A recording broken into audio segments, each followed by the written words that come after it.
Bonsoir à tous, bienvenue dans notre émission La Réunion Léla. Alors, la question va être posée encore et encore, vaccination, pas de vaccination. Une alternative, la question, on va poser la question à deux personnes qui maîtrisent au moins le sujet. On en parle dans Causement Réunionnais. Alors, bonsoir d'abord au médecin. Bonsoir. Bonsoir à monsieur, alors je trouve son nom parce que j'ai totalement oublié, c'est Vincent Bantolila et Dominique Fruit qui l'accompagne et qui souhaitait qu'on aborde ce sujet. Alors, ça devient de plus en plus fort et là, le gouvernement se cache de moins en moins. On va passer l'étape de savoir que les soignants vont devoir se faire vacciner et ça va devenir obligatoire et ça doit passer par une loi. Votre opinion là-dessus ? Je commence. Vincent. Alors, c'est tellement sidérant que j'ai l'impression de vivre une forme de cauchemar quelque part. C'est-à-dire que tous les matins, je me réveille en me disant « mais je vis vraiment ça ». Et pour bien comprendre ce qui se passe, c'est assez compliqué, mais je vous propose une petite expérience de pensée. Disons qu'on est en 2019, 2 ans auparavant, que le Covid n'a jamais existé. Et si on vous posait la question, vous feriez-vous vacciner avec un vaccin qui est une technique expérimentale, qui n'a jamais été essayé auparavant, un vaccin sur lequel on a finalement assez peu de recul, dont on connaît assez peu à la fois l'efficacité et la toxicité, vous feriez-vous vacciner pour une maladie dont le taux de létalité est de 0,05% et dont la médiane de mortalité est de 82 ans. Voilà comment est posé le problème et comment on pourrait poser le problème sans la peur actuellement qui envahit le monde entier et nos concitoyens réunionnais. Sans la peur, est-ce que en raisonnant avec du bon sens et à froid, on dirait oui ou non à cette vaccination en ces termes-là ? Il y a une question qu'on peut se poser. C'est toujours qui a le pouvoir d'information et de communication et comment on vous sert le problème. Et depuis le début, juste pour montrer que l'information et la communication jouent, entre ce que le docteur Raoult a présenté et ce que les médecins officiels de l'État ont dit, il y avait toujours ce décalage. Aujourd'hui, on n'entend plus parler du docteur Raoult. Alors, ça veut dire, est-ce qu'il y a eu tort ou est-ce qu'on a réussi à imposer un silence ? Et on va le voir de nouveau dans cette nouvelle phase qui commence, c'est de savoir, est-ce qu'il faut rendre la vaccination obligatoire ? Et là-dessus, je pense que Dominique Fruit a aussi son regard. On ne va pas rentrer dans la polémique, est-ce qu'on est pour ou contre ? Mais qu'est-ce qui justifie l'obligation de se faire vacciner ? D'abord, je vais revenir sur le point de M. Raoult. Parce que M. Raoult ne s'était absolument pas... Ce sont les médias qui ne le laissent pas parler, mais sur son site de l'IHU, toutes les semaines, il fait son bilan. Et je peux vous dire qu'il est assez catastrophique à l'égard du gouvernement. Il faudrait peut-être aller écouter ce que dit M. Raoult en dehors des plateaux télé où il est plus invité. C'est facile d'empêcher les gens de parler. Vous disiez, les médecins du gouvernement, j'ai beaucoup apprécié la formule. Vous vous en rendez compte de ce que vous avez dit ? Ça veut dire, effectivement, nous, on sommes d'accord, ce sont les médecins apparentés au gouvernement, à la doxa gouvernementale, qui passent uniquement sur les plateaux. Ça s'explique simplement. Ce sont des gens qui ont des conflits d'intérêts par-dessus la tête, par centaines de milliers d'euros, certains, et qui sont autorisés à parler. Pourquoi des médecins comme M. De Chazourne à La Réunion, Bentolila, des gens comme ça ne passent plus sur les plateaux de RFO, de Réunion Première ou de Antenne Réunion, très peu. Tout simplement parce qu'il y a une omerta. Il est interdit, on le disait en aparté, sur Facebook, sur YouTube, vous n'avez plus le droit de parler d'ivermectine, d'hydroxychloroquine, tout juste même pas du zinc, des produits alternatifs qu'on peut donner en préventif, en prophylaxie. Comment se fait-il ? C'est pas à nous de donner les réponses. Sinon, on nous traite de complotistes. Il se trouve que nous sommes censurés. Partout. Partout. Alors, la vaccination, si elle devient obligatoire, avec un produit qui est donc en expérimentation, ce serait totalement illégal. Au regard du code de Nuremberg, on ne peut pas administrer un produit qui n'est pas validé par les instances international pour être administré à la population générale. On marche sur la tête, là. On va quand même préciser quelque chose, parce que c'est important. C'est qu'à chaque fois qu'un vaccin a été officiellement reconnu par son laboratoire, était proposé aux différentes instances européennes pour qu'elles soient validées. Oui, vas-y. Je voudrais intervenir. C'est un vaccin, rappelons-nous la chronologie quand même. C'est un vaccin, la pandémie est déclarée en décembre 2019. Les premiers essais vaccinaux surviennent en avril 2020. La mise sur le marché conditionnel de ces vaccins survient en décembre 2020. C'est-à-dire que c'est du jamais vu. Comment on peut mettre un vaccin sur le marché en un an ? Au départ de la pandémie, mise sur le marché conditionnel en un an. C'est impossible. Vous parlez des instances. Parlons-en des instances. Et malheureusement, c'est terrible à dire, mais ce qu'on appelle l'EMA, l'Agence médicale européenne du médicament. L'Agence européenne du médicament. Cette agence, on peut penser, sous ce nom un peu pompeux, qu'elle fait très attention à quels sont les médicaments qui vont être mis sur le marché en Europe. Mais pas du tout. Cette agence fait la promotion des médicaments à mettre sur le marché européen. Elle s'occupe de promotion, elle s'occupe pas de surveillance des médicaments. Et elle participe même à la mise en place des médicaments. Donc, il n'y a aucune surveillance au niveau de cette... il y a très peu de surveillance au niveau de cette EMA, parce que cette EMA est... Comment le dire ? On va dire qu'elle est aussi soumise à des conflits d'intérêts. L'ANSM en France, elle est aussi soumise à des conflits d'intérêts. Et l'OMS... dans le monde, est aussi soumise à des conflits d'intérêts. L'OMS, c'est l'Organisation mondiale de la santé ? Oui. La question, encore une fois, comme je le dis, c'est que finalement, est-ce que ces instances qui sont là pour vraiment valider les vaccins ou les médicaments, si on ne peut pas leur faire confiance, à qui faut-il faire confiance ? À son bon sens. Il faut faire confiance à son bon sens. Il suffit de regarder les faits, rien que les faits. Je voudrais revenir sur deux choses, moi, qui me choquent en tant que médecin. Le premier, c'est le dogme de l'immunité collective. On dit, il faut que tout le monde soit vacciné pour qu'on ait 100% de couverture, comme ça, il n'y aura plus de virus et on sera tous protégés. Qui dit ça ? Est-ce qu'il y a une publication scientifique qui prouve que ça, c'est vrai ? Moi, je demande à voir. Il faut rappeler que c'est une zoonose. Comme toute zoonose, il s'agit d'un virus avec des réservoirs animaux, il y aura toujours du virus, il ne sera pas éradiqué. Et on voit très bien que actuellement, toutes les statistiques montrent que ce vaccin ne protège pas contre le portage et la transmission. Donc c'est une idée chimérique, utopiste, de croire qu'on va éradiquer le virus. Ça n'existe pas. Il va falloir apprendre à vivre avec ce virus, qui deviendra très probablement, comme toutes les infections virales, de moins en moins virulent et probablement de plus en plus contagieux. Mais peu importe, ça finira comme un rhume des foins. Ça finira, je ne dis pas que c'en est un actuellement, mais probablement que c'est un virus qui va s'atténuer avec le temps, comme la plupart des virus. Et deuxième dogme sur lequel je voudrais revenir aussi, c'est qu'on nous dit c'est un vaccin sûr qui est efficace sur les formes graves et la mortalité.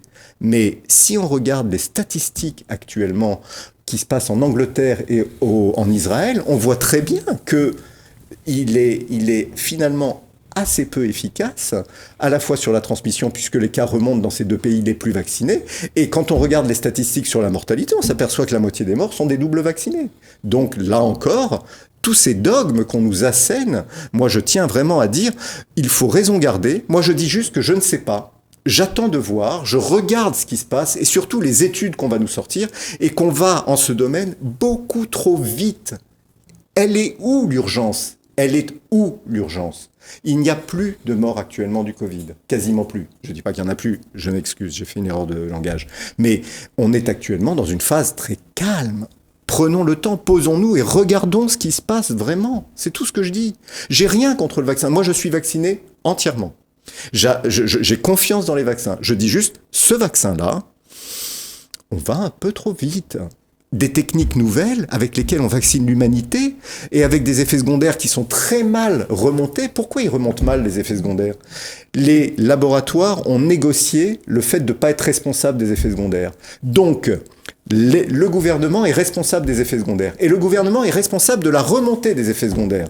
Il y a quand même un sacré conflit d'intérêts entre le gouvernement et le gouvernement. Donc il y a un conflit d'intérêts dans l'État même qui ne va pas se tirer une balle dans le pied en remontant beaucoup d'effets secondaires. Donc là, on a un problème, véritablement un problème technique et un problème de recueil des effets secondaires. Mais si on regarde actuellement pourquoi ils veulent aller vite, ils veulent aller plus vite dans la vaccination, est-ce que c'est vraiment le besoin de remettre l'économie sur des rails pour pouvoir essayer de relancer donc l'économie, ou parce que derrière, il y a d'autres raisons qu'on ignore? Je ne sais pas. C'est pas mon domaine. Mon domaine, c'est la médecine et je regarde juste, y a-t-il urgence actuellement à vacciner tout le monde? Et je reprends juste une phrase du ministre de l'économie, Monsieur Le Maire, qui dit la croissance dépendra de la vaccination en France. Non mais c'est quoi ça? Non mais c'est une phrase qu'il a dite, mais moi j'hallucine d'un point de vue médical quand on sort une phrase comme ça. Je ne comprends même pas ce que ça veut dire. Parce que si alors je ne vais pas je vais essayer d'être vraiment neutre dans ce que je vais dire. C'est que la vaccination est importante dans le sens où l'économie dépendrait de la fin de cette épidémie. Mais si ça se fait pas, ça veut dire que l'économie pourrait continuer à rouler, à tourner au ralenti, et donc c'est peut-être pour ça que qu'a dit le ministre de l'économie. Mais la vraie question, c'est fallait-il prendre toutes ces mesures sanitaires ? Fallait-il prendre toutes ces mesures sanitaires ? Moi, je pose la question parce que je la pose d'un point de vue médical, parce qu'actuellement, on est maintenant à 1 an et demi de cette pandémie. Mais maintenant, il y a eu des publications. Il y a eu des publications sur des gens très sérieux qui ont étudié l'impact des mesures sanitaires. Personne n'a réussi à prouver l'efficacité de ces mesures sanitaires. Personne. Même l'inverse, Léonardis. Alors, moi, je voudrais même pas aller dans l'autre sens, mais tu as raison, c'est même l'inverse. Mais John Ioannidis, qui est quand même le Zinedine Zidane de l'épidémiologie, il dit texto que, et lui, il a additionné tous les pays qui ont pris des mesures sanitaires, il a regardé tous les pays qui n'en ont pas pris, il n'y a aucune différence sur la mortalité. J'insiste, il n'y a aucune différence sur la mortalité. Donc, fallait-il définir des commerces essentiels et non essentiels ? Fallait-il... Au début, je comprends, en mars-avril, il y a une espèce de cataclysme qui nous tombe dessus. Ok, on est dans l'urgence. Mais maintenant, je suis pas certain. Alors, on voit qu'il y a aussi une émergence des anti-vaccins, de ceux qui n'ont vraiment pas confiance dans ce vaccin. Alors, quelle doit être la bonne posture, selon vous ? Moi, je pense pas on n'est pas anti-vaccin, on est vacciné, peut-être comme toi-même. Par contre, ce n'est pas un vaccin. Il faut bien, technologiquement, c'est une injection d'un produit génétique qui va fabriquer un antigène, la protéine spike, auquel le corps doit répondre en fabriquant des anticorps. Sauf que ça ne s'est jamais fait. C'est un ARN messager qui fabrique cette protéine pour lequel on va lutter. Mais si, imaginez, cette protéine se met à se multiplier de façon anarchique, on ne maîtrise absolument rien du processus. Et c'est bien là qu'il y a un grave danger. C'est qu'il y a d'ailleurs quand même 17 000 morts recensés du vaccin en Europe. 900 en France, 5 000 aux États-Unis. Il faudrait peut-être que vous, les journalistes, repreniez ces chiffres. C'est les chiffres européens. Ouais. Et d'accord. C'est un médecin qui peut confirmer. Comment se fait-il qu'on n'entend pas parler des morts de la Réunion du vaccin ? Vous savez qu'il y en a. Oui, il y en a. Sauf actuellement, les dernières statistiques les plus sérieuses, mais le problème est vraiment dans la récupération des effets secondaires. J'insiste à nouveau, on voit dans les pays européens une distorsion des résultats allant de 1 à 10 dans le taux de récupération de ces effets secondaires. La Hollande étant la mieux placée pour la récupération des effets secondaires, et de loin devant tous les pays européens. Donc les Hollandais, on peut dire que ce sont les plus honnêtes dans la récupération des effets secondaires. Mais actuellement, il y a des calculs plutôt justes et honnêtes qui donnent une statistique suivante. Sur 100 000 vaccinations, 4 morts, 16 effets indésirables graves. Ce qu'on appelle un effet indésirable grave, c'est on ne retourne pas au travail, on ne reprend pas sa vie comme avant. Ça laisse des problèmes. Donc voilà la statistique actuelle sur les vaccins. Alors, À côté, certainement, ça sauve des vies aussi. Hein. Je dis pas le contraire, attention. Hein. Mais la vraie question, et comme tout acte médical, la vraie question, c'est quelle est la balance bénéfice-risque. Et cette balance bénéfice-risque, elle a été calculée. On s'aperçoit que jusqu'à 20 ans, il y a beaucoup plus de risques à se faire vacciner que à ne pas se faire vacciner. Après, c'est plus difficile parce que les classes d'âge sont moins bien réparties et les bases de données sont pas assez bien faites pour avoir vraiment des résultats très fins. Mais ce qu'on peut dire, c'est que la vaccination est un acte médical, que cet acte médical doit être fait avec son médecin, qui a informé le patient avec un consentement éclairé, c'est-à-dire que le patient doit pouvoir décider en son âme et conscience s'il prend le risque de la vaccination ou s'il prend le risque de ne pas se faire vacciner, qui sont deux risques à comparer. Et la vaccination, contrairement aux antibiotiques, et pareil que les antibiotiques, c'est pas automatique. Pour moi, ça doit pas être automatique. Et encore moins obligatoire. Encore moins obligatoire. Dominique, vous voulez dire quelque chose? Pardon? Vous voulez dire quelque chose? Non. Oui, par rapport au rapport bénéfice-risque, des mathématiciens ont calculé, je crois que le rapport était 250 à 250 fois plus de risque de mourir de la vaccination chez la jeune. Oui. Ça a été donné par le CSI. Et que de mourir du Covid. 250 fois plus de risque de mourir de vacciner pour les jeunes de 6 à 18 ans, admettons par là, que de risquer de mourir du Covid. Ça laisse songeur. Parce que vous savez qu'il y a des pays qui ont déjà vacciné. Nous, on commence à peine sur les jeunes. Aux États-Unis, ils ont quand même un cas pour 2 à 3 000 injectés d'enfants qui font des myocardites. C'est à vie. C'est la bonne stat. Je crois que c'est 1 à 2000, 1 à 3000. Non, je crois que c'est plus. C'est plus que ça? Ouais. Enfin, c'est plus, le dénominateur est plus important. Il me semble. Moi, le... Les myocardites foisonnent. Il y en a des myocardites. Il y en a. Moi, j'ai retenu ce chiffre. Peut-être qu'est-il excessif. Un petit peu excessif, je crois. Quelle va être votre démarche? Qu'est-ce que vous allez faire pour informer, pour participer, parce que le débat va être ouvert. Hein, je veux dire, ils sont en train de voir quelle stratégie, je pense qu'on a déjà préparé, pour amener les soignants, surtout les EHPAD, à se faire vacciner. Et après, quelle va être la démarche vis-à-vis de la population, parce que la population, actuellement, ne va plus aussi gaiement à la vaccination, apparemment. Surtout à La Réunion. À La Réunion, oui, c'est très stationnaire. Il paraît que les vaccinodromes sont désertés. Je m'en réjouis parce que je trouve que envoyer des gens, disons, à l'abattoir, parce que moi j'estime que quand on ne sait pas si un produit vous veut du bien ou vous risque le pire pour vous, moi j'y vais pas. Ça c'est clair. Je préfère rester ici. Je m'abstiens de voyager. J'ai des petits enfants que je ne connais pas, tout récemment nés. Tant pis, ils attendront. Et moi j'attendrai aussi. Ne pas vacciner. Par contre, ce que nous avons projeté pour la fin de la semaine, pour samedi 10 juillet, c'est une réunion publique de réflexion à laquelle nous invitons la population, mais surtout des médecins qui vont répondre aux questions, des juristes, éventuellement des avocats, et des gens, des parents, des enseignants, qui vont pouvoir participer à un débat, à une grande réflexion où tout le monde est invité, y compris les élus, que nous avons invités l'autre jour devant Antenne Réunion, que nous invitons aux différentes, dès que nous le pouvons, et qui vont essayer de voir ce qu'il faut savoir, ce que les médias ne disent pas toujours, ce qu'on nous cache peut-être, ça c'est, vous verrez bien. Et donc vous êtes invités, vous journalistes bien entendu, à rapporter cette grande manifestation le 10 juillet à 14h devant la préfecture de Saint-Denis, à La Réunion. Alors, voilà. Je voudrais amener une petite précision. C'est très important de savoir que tout le monde est convié. Et c'est très important de savoir et de dire aussi que aussi bien les vaccinés que les non-vaccinés. C'est pas un problème de débat de vaccinés et non-vaccinés. Et c'est là-dessus que je voudrais vraiment insister parce que ce qui me paraît grave actuellement, très grave, de la part de nos instances dirigeantes, c'est cette espèce d'affrontement larvé qui commence à se produire entre deux catégories de population, c'est-à-dire les vaccinés et les non-vaccinés. Et je trouve ça dramatique parce que c'est d'une gravité exceptionnelle de faire affronter deux groupes de population.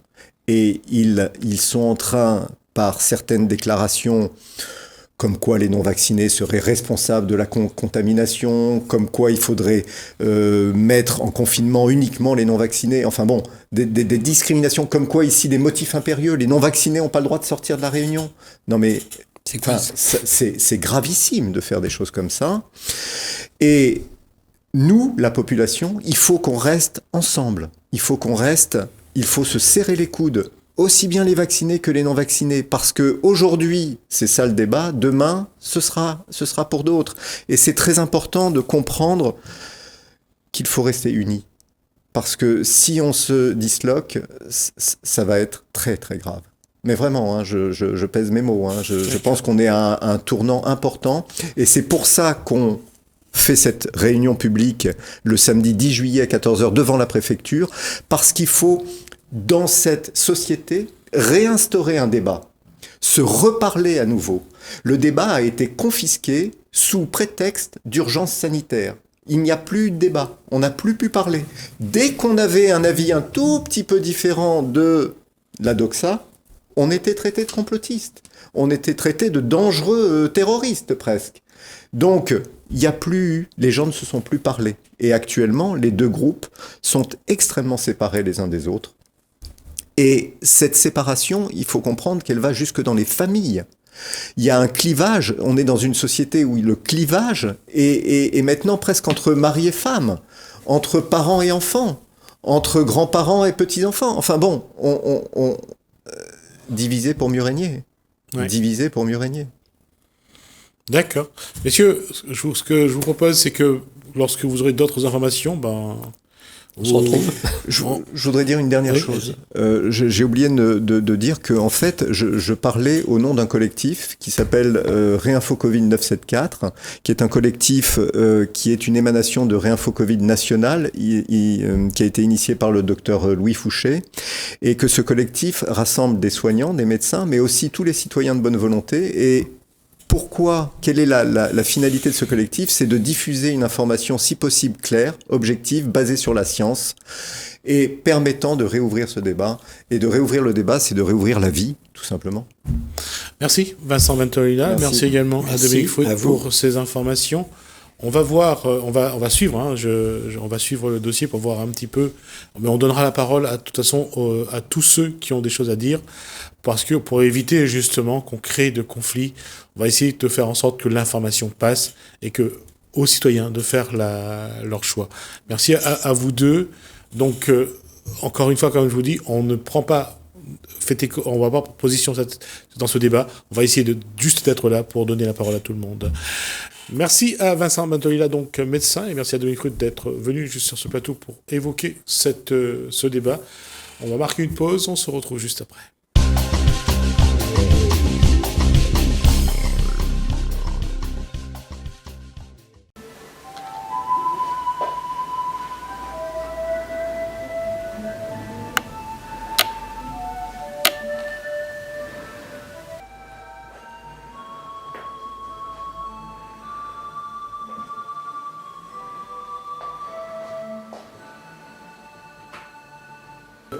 Quel est le ressenti avant de faire c'est la nervosité, c'est la tension, quelle émotion?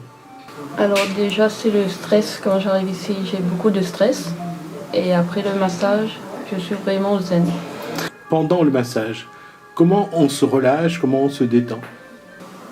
On se détend avec le massage, on sent qu'il y a quelque chose qui se passe. La confiance avec la personne qui fait le massage, c'est ça? C'est-à-dire qu'on on laisse vraiment tomber, on se retient plus, on relâche tout le corps? On se laisse faire. On se laisse faire? Oui. Pendant que le corps, j'allais dire, masse la chair comme ça, c'est ça qui permet de se relâcher, de ressentir du bien? Oui. Que ce soit au niveau des épaules, pendant le massage, ou au niveau des pieds, la sensation est toujours la même? Oui. Pour vous, c'est quelque chose dont vous ne pouvez plus vous en passer? Non, je ne peux plus m'en passer. Ça fait la deuxième fois, donc comme je me sens bien, donc ça va continuer.